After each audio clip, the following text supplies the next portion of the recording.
سبق پھر پڑھ صداقت کا، عدالت کا، شجاعت کا، لیا جائے گا تجھ سے کام دنیا کی امامت کا۔ بسم اللہ الرحمن الرحیم۔ سامعین کرام، آج کی گفتگو کا موضوع ہے علامہ اقبال اور اشتراکیت۔ معروف نظم ہے خضر راہ، اس میں وہ کہتے ہیں: آفتاب تازہ پیدا بطن گیتی سے ہوا، آسماں ڈوبے ہوئے تاروں کا ماتم کب تلک۔ یہاں آفتاب تازہ کا اشارہ اقبال کے شارحین کے نزدیک روسی انقلاب سے ہے، اکتوبر 1917 کے انقلاب سے۔ کارل مارکس نے جو تصور دیا تھا اشتراکیت کا، اس کی بنیاد پر روس میں 1917 میں انقلاب آیا، جس میں انہوں نے یہ کہا کہ اب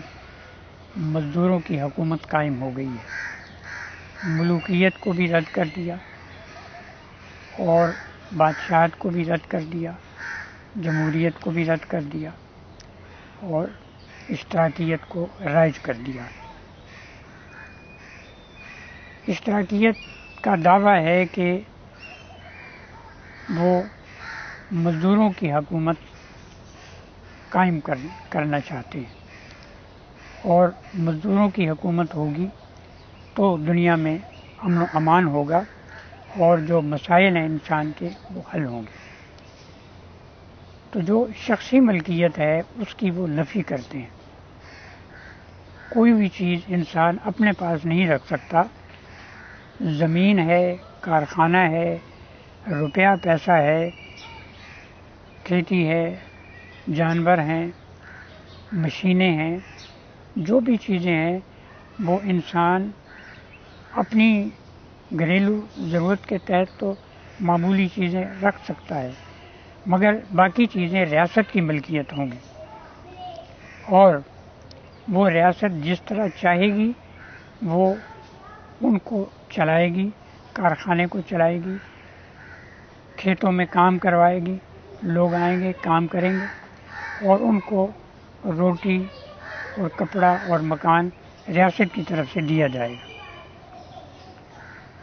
تو اس سلسلے میں اقبال نے متعدد نظمیں لکھی ہیں۔ بال جبریل میں فرمان خدا ہے، الارض للہ ہے، اشتراکیت ہے۔ اس میں جو ایک بنیادی بات ہے وہ یہ ہے کہ مغربی تہذیب کی طرح اشتراکیت بھی الحاد کو اپنی بنیاد بناتی ہے۔ یہ اس اعتبار سے ایک لادینی اور ملحدانہ نظریہ ہے۔ اشتراکیت جب اقتدار میں آئی روس میں تو اس نے واضح طور پر اعلان کیا کہ ہم کسی خدا کو، کسی بالا تر ہستی کو نہیں مانتے، ہم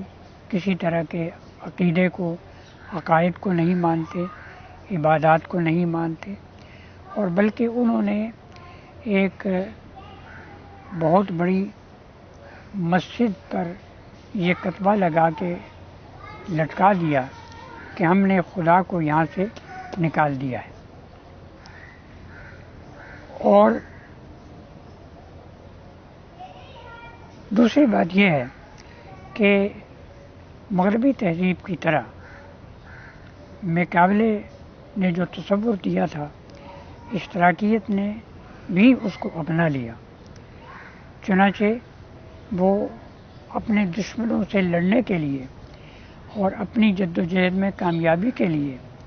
وہ بھی جھوٹ کو اور فریب کو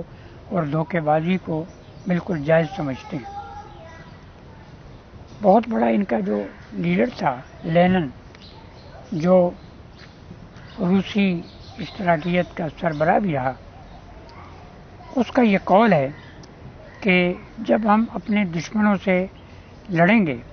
تو اس لڑائی میں جھوٹ اور مکر و فریب کے ہتھیاروں کا استعمال ناگزیر ہوگا۔ کمیونسٹ معاشرہ جو اشتراکیت نے قائم کیا، اس معاشرے میں اگرچہ انہوں نے دعویٰ کیا تھا کہ وہ بالکل عام آدمی کی ضروریات پوری کرے گا اور عام آدمی کے لیے وہ بہت راحت کا باعث ہوگا، لیکن یہ کہ اس معاشرے میں عملی طور پر اسی طرح کی رشوت، اسی طرح کا غبن، اسی طرح کی بدعنوانی، اسی طرح کی کرپشن موجود تھی، اور اس کا اعتراف خود انہوں نے بھی کیا ہے، اور بہت سی جو کتابیں اشتراکیت کے بارے میں لکھی گئی ہیں اس میں ان کی وضاحت بھی ملتی ہے۔ تو اس وجہ سے وہ کوئی ایسا نمونہ اشتراکیت پیش نہیں کر سکی جو لوگوں کے لیے کوئی کسی طرح کی کشش کا باعث بنتا ہے۔ ایک اور خرابی جو ہے وہ اس میں یہ ہے اشتراکیت میں کہ جب روس میں اقتدار اشتراکیت کے پاس آیا تو انہوں نے اپنے ملک پر تو قبضہ کیا، اشتراکیت نے روس پر تو قبضہ کیا، لیکن اس کے بعد جو اڑوس پڑوس کی چھوٹی چھوٹی ریاستیں تھیں جو بنیادی طور پر مسلمانوں کی ریاستیں تھیں، یہ جو اس وقت آزاد ہوئی ہیں، ازبکستان اور قزاقستان اور تاجکستان وغیرہ، یہ سب ریاستیں جو ہیں ان پر روس نے قبضہ کر لیا، وہاں سے مسلمانوں کو نکال دیا اور باقی لوگوں کو بجبر جو ہے وہ اس طرح کی بنا لیا۔ پھر اسی پر اکتفا نہیں بلکہ جو آگے کی ریاستیں ہیں یورپ میں، البانیہ، بلغاریہ، ہنگری، پولینڈ، ان سب پر بھی قبضہ کر لیا، اور پھر آخر میں اس نے افغانستان پر ہاتھ صاف کرنا چاہا، لیکن خدا کا شکر ہے کہ افغانستان سے اس کو مزاحمت ملی، پاکستان میں بھی اس مزاحمت میں افغانستان کی مدد کی اور یہاں سے وہ واپس لوٹا، اور یہاں جو اس نے فوج کشی کی اس کے نتیجے میں روس کی معیشت کی کمر ٹوٹ گئی اور اس نے پھر اپنی فوجوں کو واپس بلا لیا، اور اس کے نتیجے میں 75 سال کے بعد روسی امپائر جو ہے وہ منہدم ہو گئی۔ تو اس کا جو علامہ اقبال نے جو کارل مارکس کا ذکر کیا تھا اور ایک درجے میں اس کی تعریف بھی کی تھی کہ نیست پیغمبر ولے دارد کتاب، کہ وہ اگرچہ پیغمبر تو نہیں ہے لیکن ایک کتاب ہے، جو اس کی جو کتاب تھی کیپٹل، سرمایہ، جس کا ترجمہ بہت ساری زبانوں میں ہو چکا ہے، تو اس میں اپنی جو اس کی جو بھی تھیوری تھی اس میں پیش کی تھی اسے، اور وہ اشتراکی والوں کے لیے تو وہ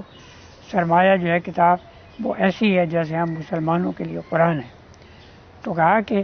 اگرچہ وہ پیغمبر تو نہیں تھا لیکن اس کے پاس کتاب تو ہے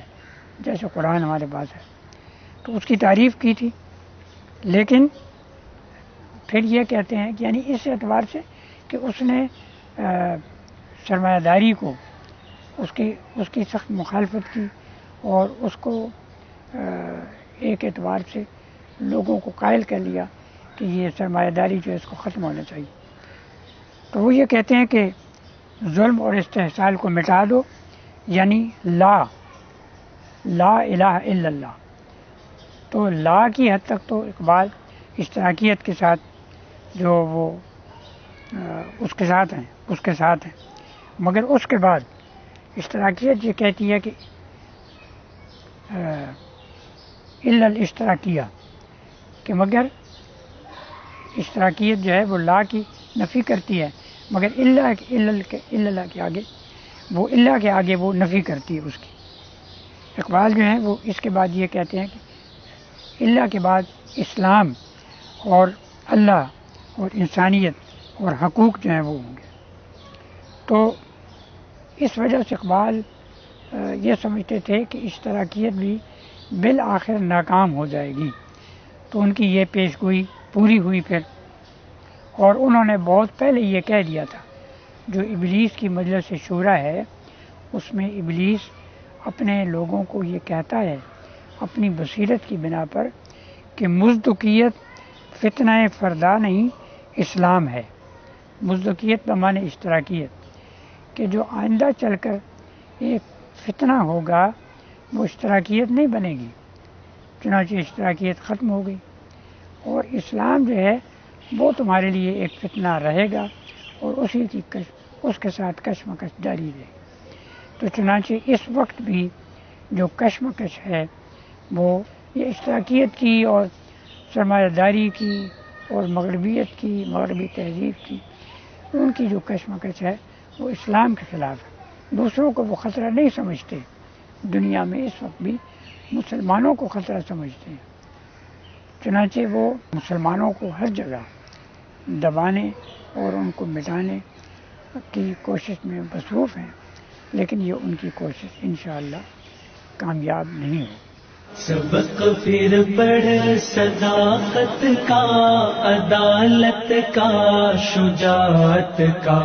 لیا جائے گا تجھ سے کام دنیا کی امامت کا.